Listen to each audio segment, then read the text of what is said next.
ومن يفعل ذلك يلقى أثاما يضاعف له العذاب يوم القيامة ويخلد فيه مهانا۔ اور جو کوئی یہ بڑے بڑے اعمال کرے گا وہ گناہ سے ملاقات کرے گا، اس کے لیے قیامت کے دن عذاب کو دگنا کر دیا جائے گا اور وہ اس عذاب میں ہمیشہ رسوا کیا ہوا رہے گا۔ محترم سامعین، عزیز بھائیوں اور میری قابل احترام مسلمان بہنوں، آج کا درس انشاءاللہ الرحمن ہم ایک نہایت اہم ہی موضوع پر سننے والے ہیں، جس حوالے سے ہمارے معاشرے میں حد سے زیادہ کوتاہی اور لاپرواہی پائی جاتی ہے۔ ہم اس کو بہت معمولی سمجھتے ہیں، لیکن اللہ رب العالمین کے ہاں یہ بہت بڑا اور بڑا ہی سنگین معاملہ ہے۔ دنیا میں شاید اس کی سمجھ نہ آ سکے لوگوں کو، لیکن جب رب العالمین کے سامنے پیش ہوں گے تو پھر سب کی اس وقت اچھی طرح آنکھیں کھل جائیں گی اور سب کو سمجھ آ جائے گی۔ ہم رسول اللہ صلی اللہ علیہ وسلم کے بہت سے فرامین سنتے ہیں کہ بندہ فلاں کام کرتا ہے تو اس کے اللہ رب العالمین گناہ معاف کر دیتا ہے، فلاں کام کرتا ہے تو اتنے گناہ معاف ہو جاتے ہیں، فلاں نیکی سے بندہ ایسے ہو جاتا ہے گناہوں سے جیسے ماں نے اس کو ابھی جنم دیا ہو۔ ان احادیث کو سن کر ہم دھوکے میں مبتلا ہو جاتے ہیں۔ ہم یہ سمجھ بیٹھے ہیں کہ اللہ رب العالمین نے جس طرح کے بھی جون سے بھی گناہ اور نافرمانیاں ہوں گی وہ ساری کی ساری ان نیک اعمال سے اللہ رب العالمین نے یقینی طور پر معاف فرما دینی ہے، جبکہ میرے محترم بھائیوں معاملہ ہرگز ایسا نہیں ہے۔ نیک اعمال سے، نمازوں سے، روزوں سے، عمرے سے، جمعہ پڑھنے سے، حج کرنے سے، سبحان اللہ پڑھنے سے اور دوسرے اذکار کرنے سے اور تمام نیک اعمال سے جو گناہ معاف ہوتے ہیں وہ گناہ ہوتے ہیں جن کو ہم صغیرے گناہ کہتے ہیں، جو چھوٹے گناہ ہیں۔ صغیرے گناہ وہ اللہ رب العالمین نیکیوں سے معاف فرما دیتے ہیں۔ کچھ گناہ ہیں جو کبیرے گناہ ہیں، وہ کبیرے گناہ نیکیوں سے، عام اعمال سے، حتیٰ کہ حج سے، عمرے سے، نمازوں سے اور کسی بھی اچھے عمل سے معاف نہیں ہوتے۔ اس کے لیے جو کبیرے گناہ ہیں ان کے لیے توبہ کرنی شرط ہے، وہ توبہ سے معاف ہوتے ہیں۔ قرآن مجید میں اللہ مالک الملک نے فرمایا ان تجتنبوا کبائر ما تنہون عنہ نکفر عنکم سیئاتکم، اگر تم کبیرے گناہوں سے بچو گے، اجتناب کرو گے، پرہیز کرو گے جن سے تمہیں روکا جاتا ہے، تو ہم جو تمہارے سیئات ہیں، چھوٹے اور صغیرے گناہ ہیں، ان گناہوں کو ہم تمہارے نیک اعمال سے مٹا دیں گے اور معاف کر دیں گے۔ وہ حدیث جو بہت زیادہ مشہور ہے اور سب مسلمان الحمدللہ جانتے ہیں، رسول اللہ صلی اللہ علیہ وسلم نے فرمایا نمازیں، جمعہ، عمرہ، سارے یہ اعمال بندے کے گناہوں کا کفارہ بن جاتے ہیں۔ آگے شرط ہے صحیح مسلم شریف کی اس روایت میں مجتنب الکبائر، تب تک یہ گناہ ان نیکیوں سے معاف ہوتے رہتے ہیں جب تک بندہ کبیرے گناہوں سے پرہیز کرتا ہے، کبیرے گناہوں سے بچتا ہے، کبیرے گناہوں سے اجتناب کرتا ہے۔ تو یہ قرآن مجید کی آیت سے بھی اور رسول مکرم صلی اللہ علیہ وسلم کے اس فرمان سے بھی بات واضح ہو رہی ہے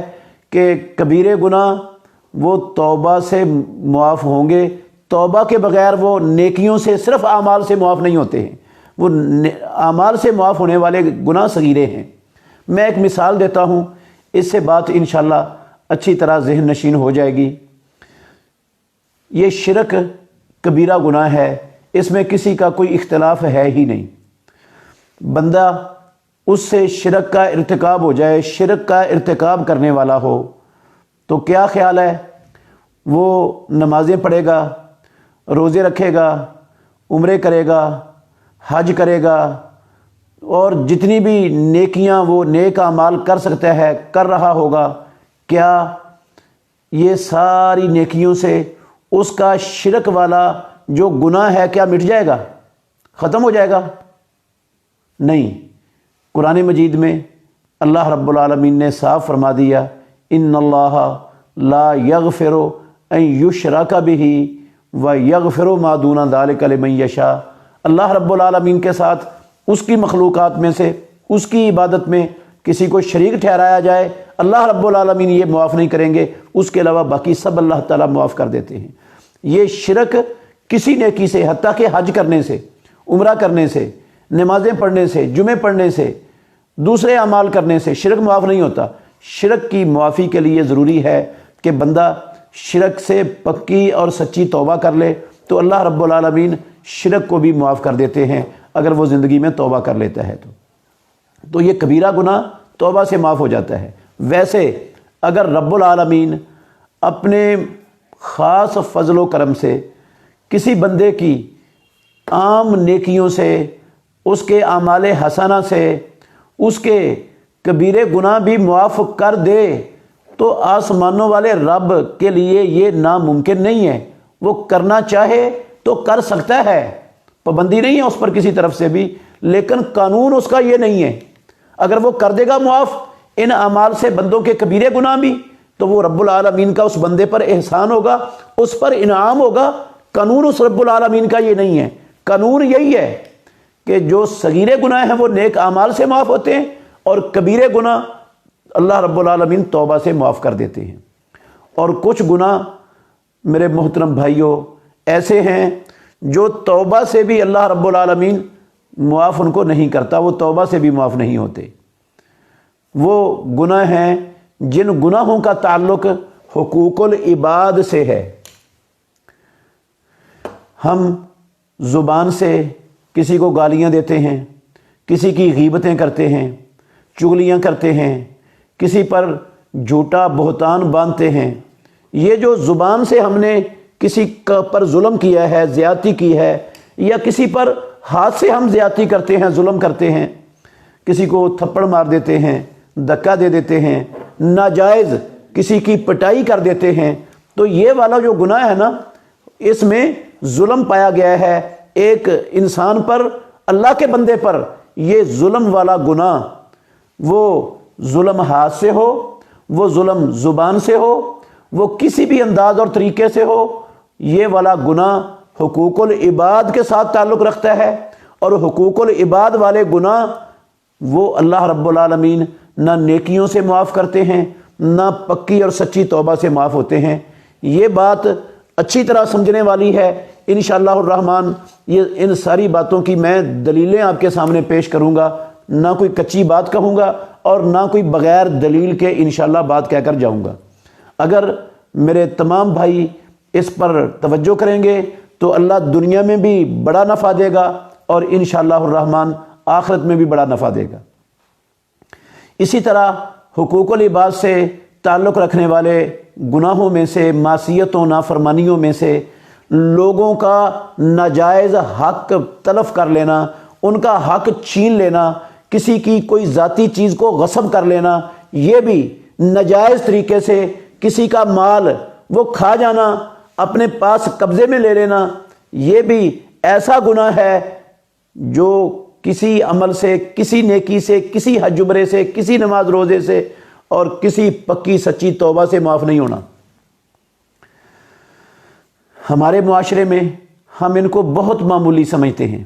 دیکھ لیں ہمارے معاشرے میں کس قدر ان گناہوں کی برمار ہے جن کا تعلق حقوق العباد کے ساتھ ہے.